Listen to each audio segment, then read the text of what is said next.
1970s guitars, amps coming in hot, heavy, and expensive.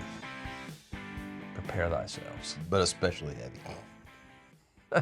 Hey, it's me, Baxter. And me, Jonathan. Man, we're going to rewrite some history right now. Revisionist history. We're going to dig in deep with this, okay? So the 70s, Golden years. the best of all the manufacturers. The best hands era. down. So that's what you're going to be told for the next 10 years. So just prepare yourself, get your ears ready. All of our sort of icons of the next generation, you know, not the guys that could play the 50s and 60s stuff. They're all sort of the past, and it's unobtainium now. They're dead. Thank you, James Cameron. Sorry.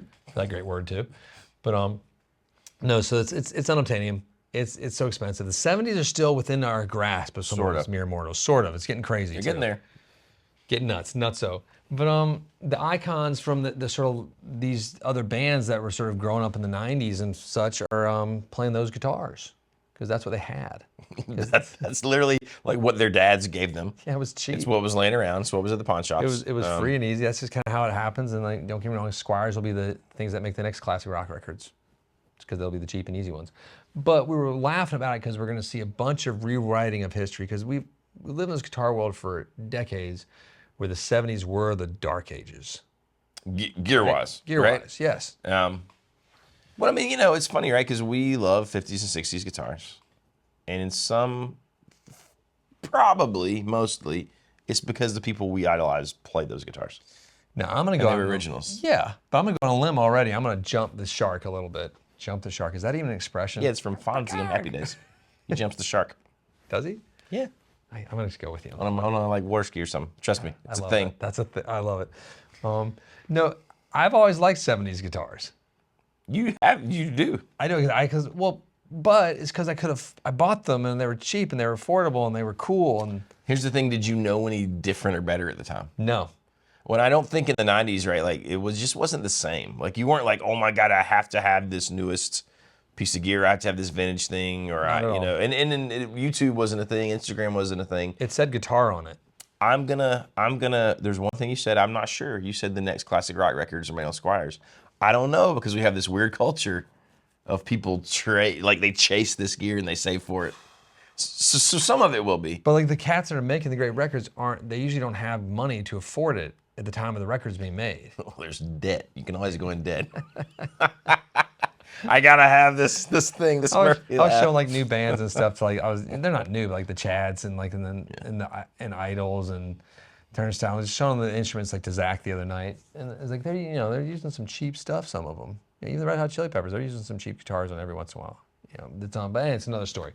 But let's get into what you're going to hear soon coming down the pipeline. There's no tone like that pancake body. Pancake sort of actually compresses the tone inside of the Les Paul to where it tastes better, is a little bit heavier, because everything's heavy in the 70s. It's also like tone is heavy. Everybody knows it. It's like when the Waffle House, our Waffle House here locally, they switched their waffle makers for a minute because they're having an issue, I think, and the waffles were horrible. They were heavy, they were dense. They'd gone back to the original ones, I think. But it's kind of like, that's the 70s. They kind of have these sort of different types of construction methods that are going to be the best you've ever heard tone-wise. What about string trees? Better pickups, double string trees on those tellies. Yeah, because Fender, there was terrible string trees back in the old days, the 50s and 60s. I did just watch an interesting video on this about why they did that, because the G string has to go down. And apparently there's this little thing you can get from Glazer that's a 3-string tree. Yes. Some of the newest Robert Baker video. Pretty interesting. Well, but anyways. But if you look at a lot of the original Fenders too, I'm going to go deep with that. The Fender scoop on those 50s things, how it scoops, and like why was that? So you can get to the truss rod easier, but it's also part of what created that tone of those original Telecasters. And you look at it, it's a much more defined scoop there where the truss rod sits at the top of the headstock than what we see today.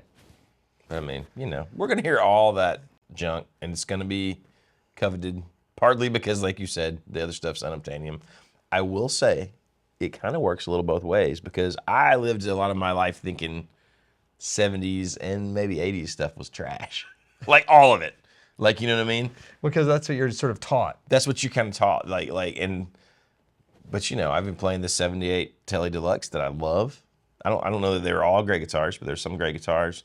Matt Waters was just here. He had like an 80s 335 that was killer. Matt Waters, that rings a bell for some reason. Okay, sorry.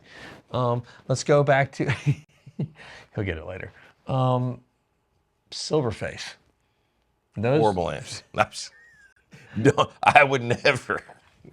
No, I mean we all love Silverface, but like there were decades where like trash. Like, and you still go to like pawn shops and you'll see Silverfaces in there for like $800, $500. They're creeping up too, though, man. They're becoming. They're starting to figure it out. Can't do it. They have a different sound. They're kind of cool. But I remember going to the guitar show last year and like they're like $1,000 for like a huge Silverface Fenders, and it's like I was like, man, that seems rather reasonable. I think some of the lack of the Silverface love is that they're bigger, heavier, gaudier, ultra clean. You know what I mean? Like that was part of the issue. Now Martin had a dark period in the 70s. A lot of people say it was just like their worst production decade. One of the best vintage Martins I've ever played was a 1975 D35. It's just kind of funny. And both of those things can sort of be true, right? Just because it was generally maybe not the golden era doesn't mean there weren't great guitars produced. No. Some of my favorite people were produced in the 80s. There you go. They were made then, and I like them a lot, and I think they're really pretty. But that has some really weird guitar production stuff right there. So we're going to eventually see 80s do the same thing, though. Nothing like the tone of a headless guitar, which I feel like that's already come back. Or like 80s Fender. Like sort of like those lace sensor pickups. Well, those are kind of rad already. Those have come back, but just like the 80s, like when I don't know. There's a whole when Fender was about to go bankrupt. And you could buy Fender for the same price that Leo Fender sold it for. Gosh, 20 years later. Crazy, right? Well, I mean, what was the last like NAMM we went to, and they were doing those kind of weird super strat things? 2020. Right? Was that 2020? Yeah, I mean, well, obviously that was the one though, right? When they had there was like a pink one, like a hot. Yeah, it was. That was that one. I remember about? Walking the room and seeing that like that was. And I remember thinking like that didn't quite take off, but it's coming.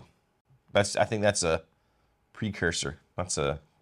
No, so just prepare yourself in like the algorithm of YouTube and Instagram and TikTok, whatever you follow for your social media guitars and news there.